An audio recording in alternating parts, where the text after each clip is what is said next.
वेदांती हातावर काय लिहिलंय? माझा वी, वेदिकाचा वी, हा.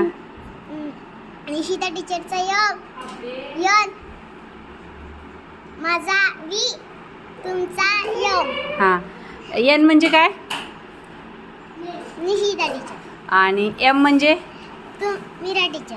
आणि एस म्हणजे? स्वरा. स्वरा. आणि टी म्हणजे? तन्वी. तन्वी. बापरे, एवढ्यांची नावं लिहिली हातावर.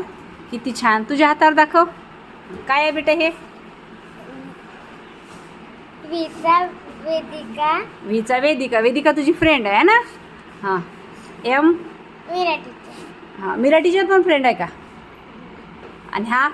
निशिता टीचर. आणि हा? रुपाली. रुपाली टीचर. किती छान. सगळ्यांचे हात दाखवा बरं. हे असं रोज लिहिता का तुम्ही? हा. किती छान. सगळ्यांच्या हातावर आहे ना? छान, सुंदर. चला रे, यांच्यासाठी एकदा क्लॅप करा रे.